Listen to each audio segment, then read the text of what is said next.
سيدنا ونبينا محمدا عبده ورسوله اللهم صل وسلم على سيدنا محمد عبدك ونبيك ورسولك النبي الكامل وعلى آله كما يليق بكمالك وعدد كماله أما بعد سبحانك لا علم لنا إلا ما علمتنا إنك أنت العليم الحكيم سبحانك لا فهم لنا إلا ما فهمتنا إنك أنت الجواد الكريم ربنا افتح بيننا وبين قومنا بالحق وأنت خير الفاتحين بسم الله الرحمن الرحيم. Kita lanjutkan pembahasan Kitab Al-Hikam li Sayyidina Al-Imam Ahmad Ibn Athaillah Sakandari rahimahullahu ta'ala, yang pada pertemuan sebelumnya kita telah membahas dua hikam, yaitu hikam yang ke-201 dan 200. Yang pertama, hikam 201, tamakkunu halawatil hawa minal qalbi huwa da'ul udal. Bertempatnya atau mengakarnya rasa manis hawa nafsu di dalam hati itu merupakan penyakit yang sulit untuk disembuhkan. Kemudian pada hikam yang ke-202 di situ disebutkan la yukhrijus syahwata minal qalbi illa khaufun muz'ij au syaukun muqliq. Tidak ada yang dapat mengeluarkan syahwat, keinginan-keinginan nafsu, ambisi-ambisi nafsu dari dalam hati, melainkan rasa takut yang menggetarkan, takut kepada Allah yang menggetarkan, atau rasa rindu yang sangat menggoncangkan. Artinya ketika orang ada kerinduan yang mendalam kepada Allah, kemudian juga ada rasa takut yang mendalam pada Allah, maka itu akan menjadi self control ya, di dalam mengawal ambisi hawa nafsu. Baik, sekarang kita lanjutkan pada hikam yang ke-203. Bismillahirrahmanirrahim. Qala al-muallif rahimahullah wa nafa'ana bihi wa bi'ulumihi wa bi'anwarihi wa bi'asrarihi fid dharaini amin ya rabbal alamin. Qala radhiyallahu anhu kama la yuhibbul amal al-mushtaraka kadzalika la yuhibbul qalbal mushtarak. Al-amalul mushtaraku la yaqbaluh wal qalbul mushtaraku la yuqbilu alaih. Kama la yuhibbul amal al-mushtarak kadzalika la yuhibbul qalbal mushtarak. Al-amalul mushtarak la yaqbaluhu wal qalbul mushtarak la yuqbilu alaihi. Kama la yuhibbu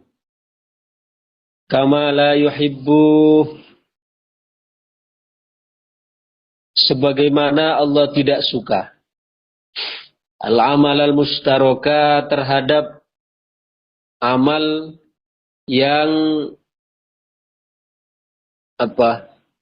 yang dikongsikan, amal yang ganda ya.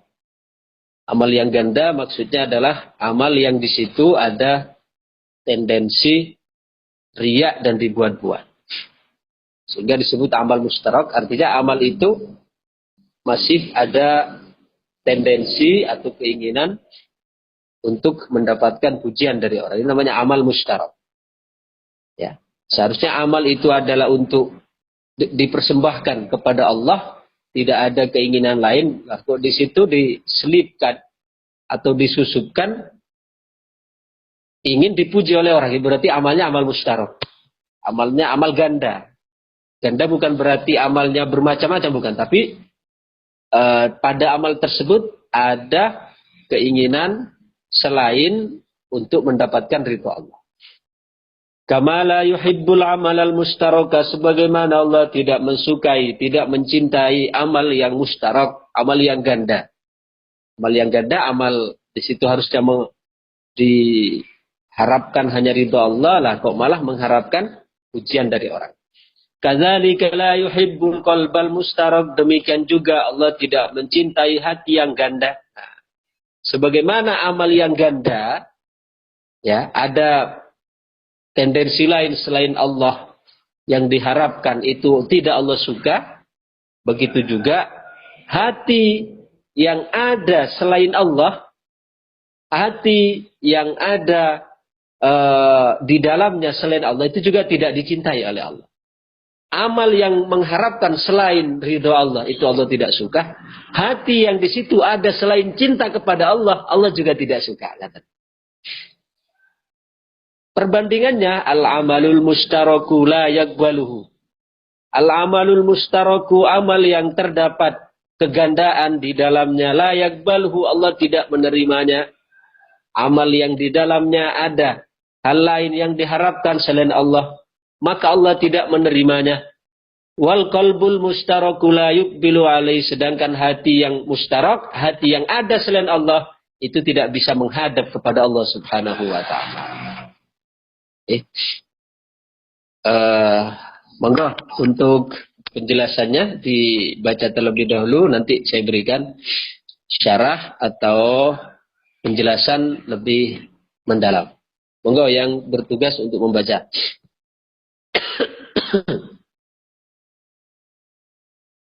Halaman pinten apa? 314. Nggih. Ya. Untuk terjemahnya pinten 314 nggih. 314 Pak Ustaz. Allah tidak menerima amal niku. Nggih. Bismillahirrahmanirrahim. Allah tidak menerima amal dari orang musyrik dan hati yang musyrik. Niki arep dibaca apa? Nggih, dibaca. A'udzu billahi minasyaitonir rajim. Bismillahirrahmanirrahim. Kama la yuhibbul amalal mustaraka kadzalika la yuhibbul qalb Mustarak.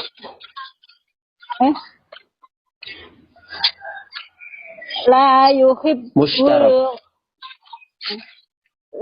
yuhibbul qalbal mustarak. Al-amalul mustaraku la yaqbalu wal qalbul mustaraku la yaqbalu alaih. Artinya, sebagaimana Allah tidak menyukai amal yang tidak sepenuhnya untuknya, Dia juga tidak menyukai hati yang tidak sepenuhnya untuknya.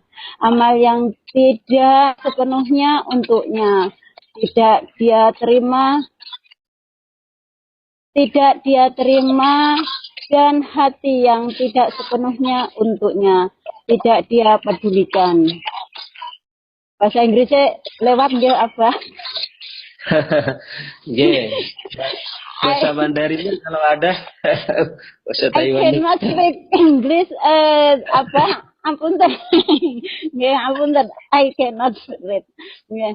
Amal yang tidak sepenuhnya adalah amal yang disertai ria dan kepura-puraan. Hati yang tidak sepenuhnya adalah hati yang di dalamnya ada kecintaan dan ketergantungan kepada selain Allah. Allah tidak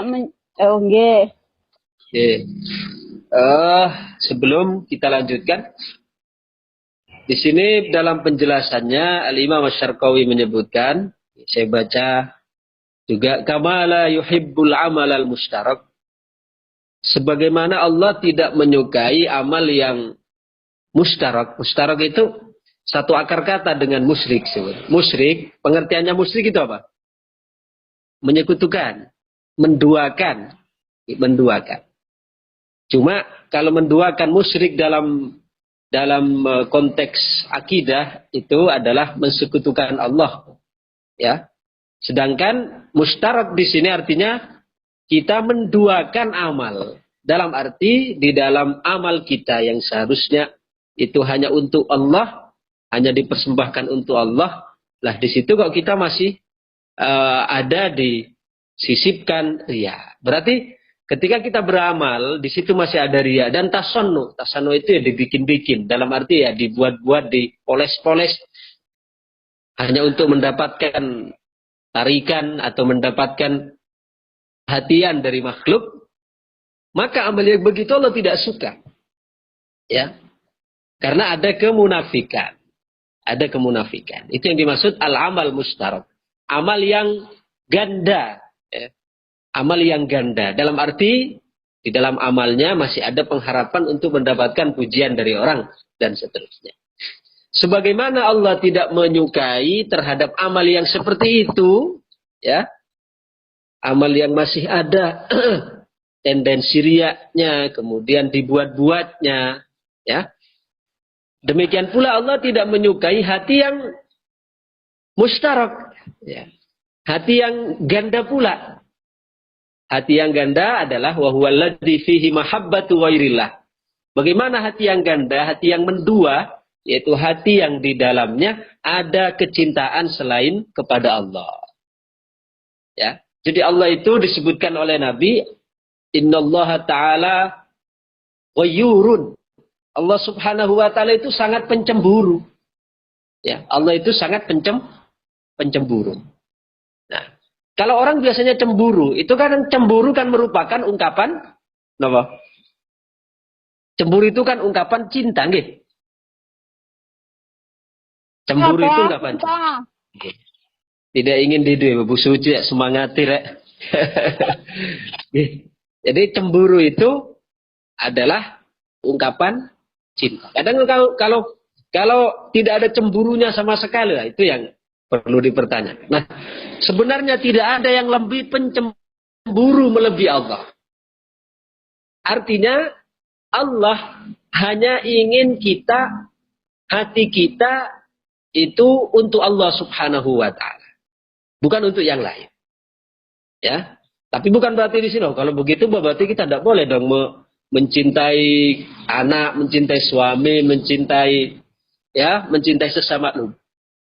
Boleh, bahkan itu menjadi radiasi dari cinta kepada Allah. Jadi orang itu semakin cinta kepada Allah, biasnya nanti akan semakin sayang dengan sesama. Ya. Semakin cinta kepada Allah, itu akan semakin sayang dengan sesama. Itu sudah menjadi satu kesatuan, satu rangkaian. Orang semakin cinta pada Allah, akan semakin sayang dengan sesama. Dan sebaliknya, semakin cinta kepada Allah, ya mengklaim cinta pada Allah, tapi justru memusis sama Allah. Itu pasti perlu dipertanyakan di dalam cinta. Jadi, hati itu hanya untuk Allah subhanahu wa ta'ala. Adapun yang lainnya, itu diletakkan di teras-teras hati. Yang sering saya sampaikan, ibaratnya cinta kepada Allah itu harus 100% di dalam hati. Walladzina amanu asyaddu hubban lillah. Orang yang beriman itu sangat amat mencintai Allah subhanahu wa ta'ala. Jadi cinta kepada Allah itu harus menjadi prioritas utama di dalam hati kita sebagai orang mukmin.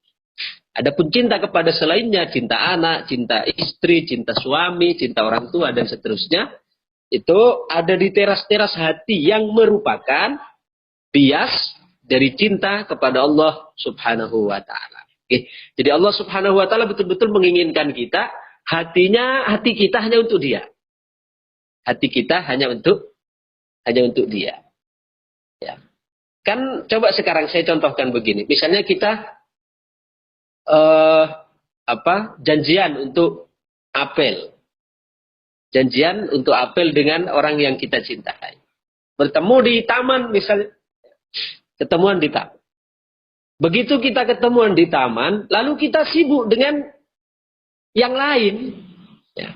Dalam arti kita misalnya sibuk dengan orang lain yang ngirim WhatsApp dengan kita yang juga ingin merebut hati kita. Kira-kira apa perasaan dari kekasih kita yang ada di depannya? Cemburu enggak? Cemburu. Ya, cemburu. Nah, demikian juga Allah Subhanahu wa taala ketika kita menghadap Allah Subhanahu wa taala salat misalnya. Salat kita harusnya menghadap Allah Subhanahu wa taala secara totalitas, tapi hati kita bersama yang lain. Maka Allah di situ cemburu. Oke. Maka di sini sebagaimana Allah tidak mencintai, tidak suka dengan amal yang ganda, begitu juga Allah tidak menyukai hati yang ganda. Artinya hati yang ganda yaitu wa huwallazi fihi mahabbatu ghairillah, yaitu hati yang di dalamnya ada kecintaan kepada selain Allah dan wasukunu ilaihi, dan merasa tentram kepada selain Allah, wali'timadu alaih, dan bersandar kepada selain Allah. Ya, harusnya kita kan memiliki Allah Subhanahu wa taala sebagai kekasih, itu sudah menjadi kita cukup untuk merasa nyaman dengannya, merasa bersandar kepadanya, merasa punya harapan kepadanya. Hendaknya itu harapan yang 100% harus kita tanamkan, itu harapan pada Allah. Bersandar yang 100% harus kita kuatkan, bersandar pada Allah. Adapun kepada manusia itu hanya harapan-harapan palsu. Artinya karena manusia itu tidak memiliki kepastian juga. Manusia-manusia itu tidak memiliki kepastian, tidak bisa memastikan juga. Ya. Tapi bukan berarti di sini kita kemudian memusuhi orang, benci dengan orang, karena katanya kita cukup cinta pada Allah, berarti musuh yang lain. Nah, sekali lagi, kalau orang semakin cinta kepada Allah, maka semakin sayang dengan sesama, semakin menghormati sesama, semakin peduli dengan sesama. Itu yang dimaksud dengan al-qalbul mustarak, yaitu wa huwallazi fihi mahabbatu ghairillah, yaitu hati yang di dalamnya ada cinta kepada selain Allah dan ketentraman kepada selainnya, bersandar kepada selainnya. Ya. Kemudian walamma kanatil mahabbah, oleh karena cinta itu adalah bermakna. Monggo dilanjutkan. Paragraf berikutnya. Kenapa lagi? Lanjut. Oh, enggak, apa? Allah tidak menyukai amal dan hati seperti ini. Jika amal dari hati seperti itu, cinta yang bermakna kecenderungan hati mustahil diberikan Allah. Diberikan untuk Allah.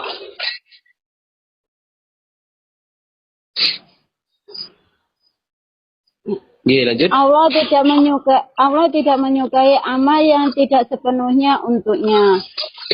Bermakna bahwa Allah tidak akan menerima atau memberi pahala terhadap amal yang tidak sepenuhnya, karena di dalamnya tidak ada keikhlasan, ketidaksukaan Allah terhadap hati yang seperti itu. Bermakna bahwa Allah tidak menghindari pemiliknya dan tidak memberinya pahala, karena di dalamnya tidak ada ketulusan. Siapa yang memperbaiki amalnya dengan ikhlas dan menghiasi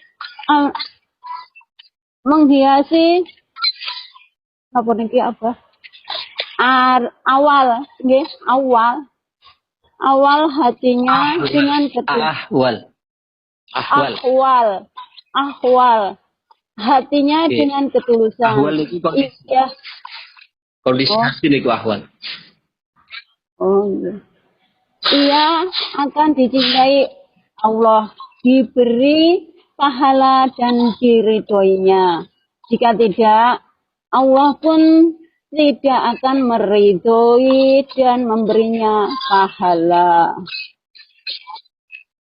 A'udzubillahi minasyaitonirrajim. Bismillahirrahmanirrahim. Ini sampun usah apa?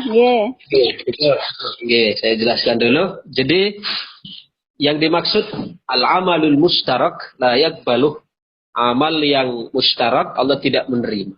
Maksudnya Allah itu menginginkan dari kita di dalam amal itu secara totalitas. Nggak, pemahaman mudahnya begitu.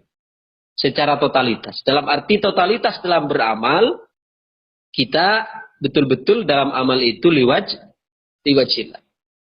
Bukan dengan harapan yang lain, mengharapkan pujian orang, ya, dan seterusnya.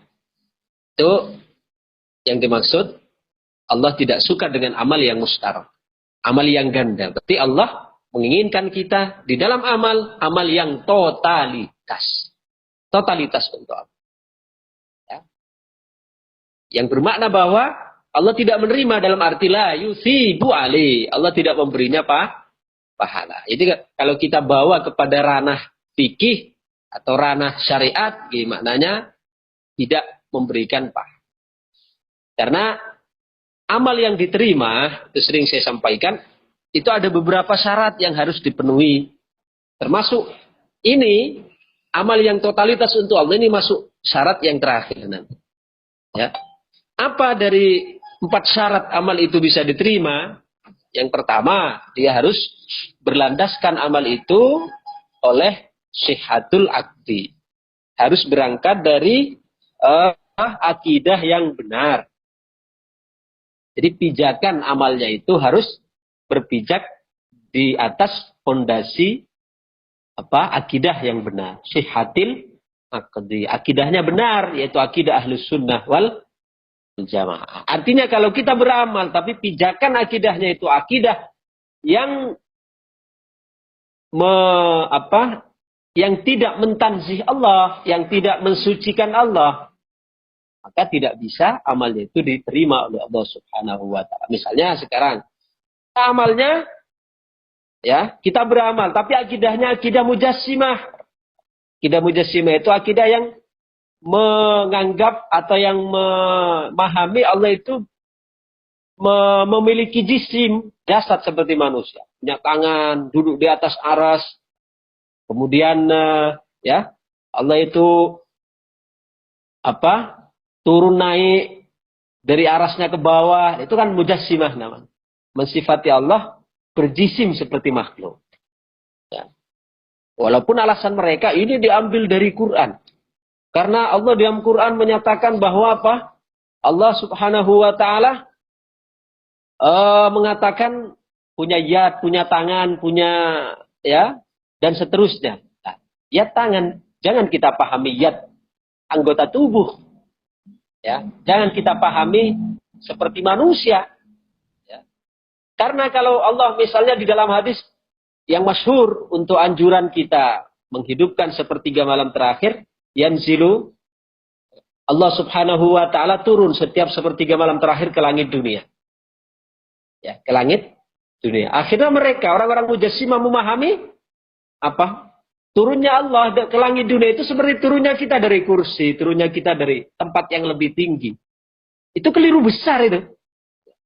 Tapi mereka hanya memahami, hanya menyimpulkan berdasarkan zahirnya hadis, zahirnya teks, baik Quran maupun hadis. Padahal kalau kita pahami, kalau misalnya ya turun ke langit dunia itu dipahami sebagai turun seperti makhluk, turun seperti kita turun dari kursi ke lantai, itu berarti Allah Subhanahu wa taala memiliki sifat seperti kita yang membutuhkan yang lain. Coba sekarang, saya misalnya dari atas kursi mau makan lesehan, kemudian saya turun ke bawah. Itu kan menunjukkan karena saya tidak mampu. Ya. Sifat al-intikal, sifat berpindah itu adalah hanya ada pada makhluk yang membutuhkan dimensi yang berbeda. Sedangkan Allah Subhanahu wa taala tidak butuh itu. Allah tidak butuh tempat, tidak butuh waktu. Ya, kan? Oke. Lalu bagaimana akidah Ahlussunnah wal Jamaah memahami hadis-hadis seperti itu? Yang seperti Allah turun di langit ke dunia pada sepertiga malam terakhir. Allah kemudian berkata, adakah yang hambaku yang meminta ampun akan aku ampuni, adakah yang meminta pertolongan maka akan aku tolong. Ahlussunnah wal Jamaah memahami yang turun itu tidak mesti zatnya. Zatnya Allah itu tidak la yahullu fi zaman wala fi makan, tidak bertempat, tidak butuh waktu. Adapun yang turun, ya, turun itu maknanya adalah perintahnya. Yang turun itu adalah titahnya. Salah satu contoh begini saja. Sekarang keputusan pemerintah telah turun. Ya. Apa berarti presiden turun dari atas begitu? Nah, perintahnya, instruksinya. Begitu, itu adalah akidah Ahlussunnah wal Jamaah. Jadi yang pertama, ya, amal yang diterima yang pertama harus berlandaskan sihhatil aqdi. Harus berlandaskan akidah yang benar, yaitu mengikuti akidah Ahlussunnah wal Jamaah. Kemudian yang kedua, syarat yang kedua di samping akidahnya berpijakan pada akidah yang benar, syarat yang kedua juga harus dipenuhi, yaitu ya sidqul qasdi. Ya, sidqul qasdi. Hatinya itu jujur, hatinya itu siddiq.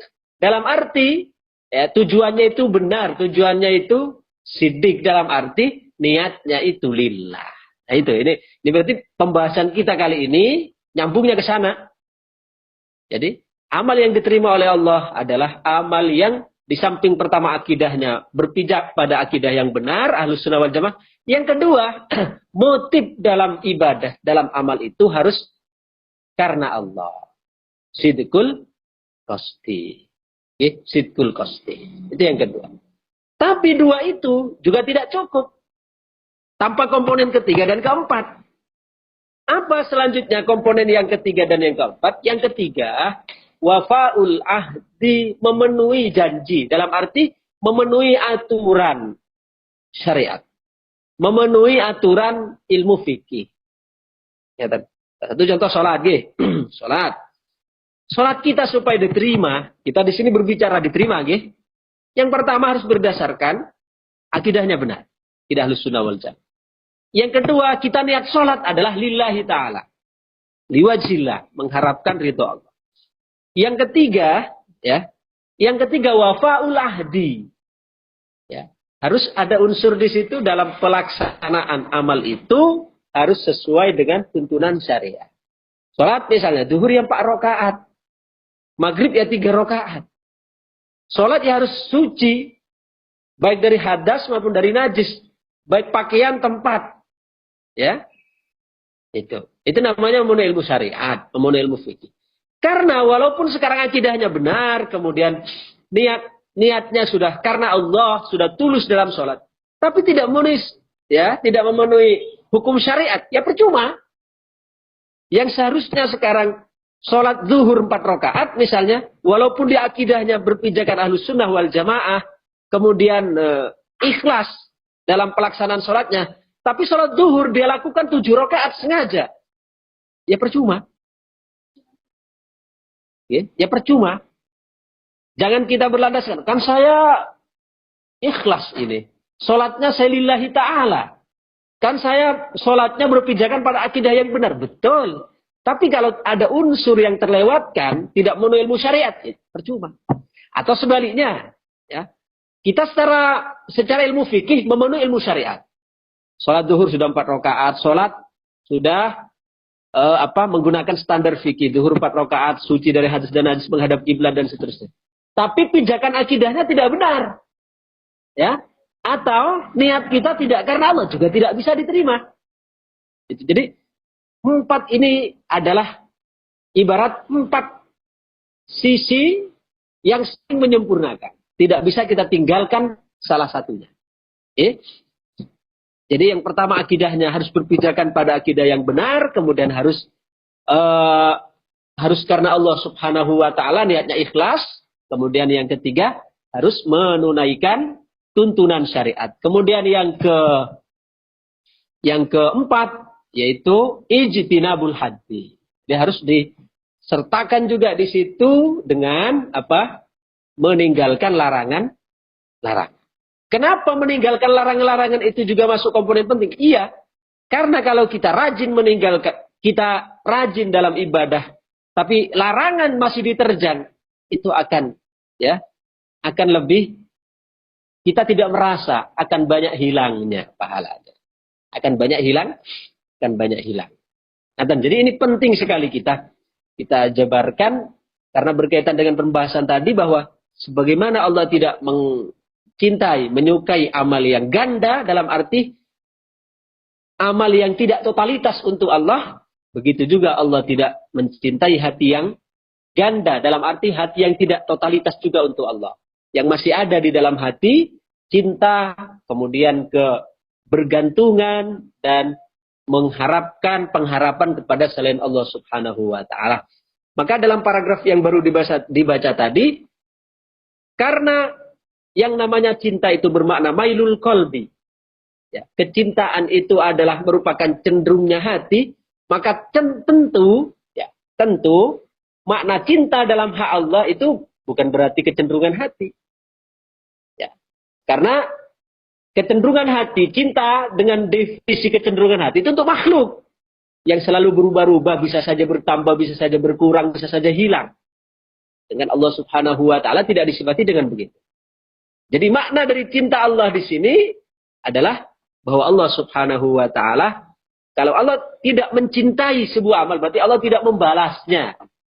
Allah tidak memberikan pahala. Allah tidak meridhai, begitu maksudnya. Ya. Kemudian wal qalbul mustarak la yuqbilu alaih. Hati yang ganda, yang tidak totalitas untuk Allah juga begitu.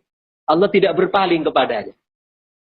Jadi Allah subhanahu wa ta'ala menginginkan dari kita hati yang totalitas untuk. Betul-betul sidqut tawajjuh. Betul-betul jujur di dalam menghadapkan hati ini kepada Allah subhanahu wa ta'ala. Jadi jangan tolak-toleh. Hanya untuk Allah subhanahu wa ta'ala hati kita. Ilahi anta maksudi wa ridho kamak tudi. Ya Allah, engkaulah. Ya. Ilahi anta maksudi, engkaulah tujuan kami. Wa ridho kamat lubi, dan ridhomu yang kami cari. Ya. Atau dalam bahasa lain, ya, satu makna yaitu apa? Hasbi rabbi jalallah ma fi qalbi illallah atau ma fi qalbi ghairullah. Cukuplah Allah, ya. Cukuplah Allah bagiku dan tidak ada di hatiku kecuali Allah. Nah, itu.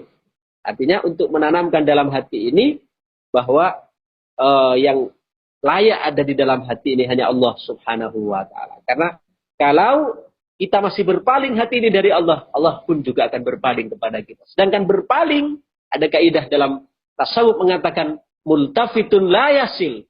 Orang yang berpaling itu tidak akan sampai. Orang yang berpaling tidak akan sampai. Wal qalbul mustaraku la yuqbilu alaih. Hati yang mustarak, hati yang tidak totalitas untuk Allah, maka Allah tidak berpaling kepadanya, tidak memperhatikan, tidak memperdulikan. Maksudnya la yarda an sahibihi wa la yusibuh. Maksudnya Allah tidak ridha dan Allah tidak memberikan pahala. Kenapa li adami wujudis sidqi minhu? Karena ketiadaan sidik, ketulusan, kejujuran di dalam hati itu. Fa adamu mahabbatihi, maka Allah tidak mencintainya. Bimakna adamur ridha, itu bermakna Allah tidak ridha terhadapnya dan tidak memberikan pahala. Faman sahhaha a'malahu bil ikhlas, maka barang siapa yang membenarkan, membetulkan amalnya dengan ikhlas, dengan tulus, wa ahwalahu bisidqi, dan ahwalnya, ahwal itu lillah, maka dia orang yang dicintai oleh Allah, ay musaban mardian, yakni dicintai oleh Allah bermaksud musaban diganjar, mardian diridhoi, fa illa fala, jika tidak maka tidak. Artinya jika hatinya itu tidak ditanamkan atau tidak diberikan, dilatih untuk ikhlas, tidak dilatih untuk jujur dalam mencintai Allah, maka Allah ya tidak mencintai kita, dalam arti tidak meridhoi kita dan tidak memberikan pahala kepada kita. Jadi demikian, mudah-mudahan ini menjadi tambahan ilmu yang manfaat bagi kita semua. Bi barakatin Nabiyil Mukhtar wa alihil athhar wa ashabil akhyar. Al-Fatihah. A'udzubillahi minasyaitonir rajim. Bismillahirrahmanirrahim. Alhamdulillahirabbil alamin arrahmanir rahim maliki yaumiddin. Iyyaka na'budu wa iyyaka nasta'in. Ihdinas siratal mustaqim. Shiratal ladzina an'amta 'alaihim waladdallin. Waliwalidayya walil mu'minin amin. Demikian. Assalamualaikum.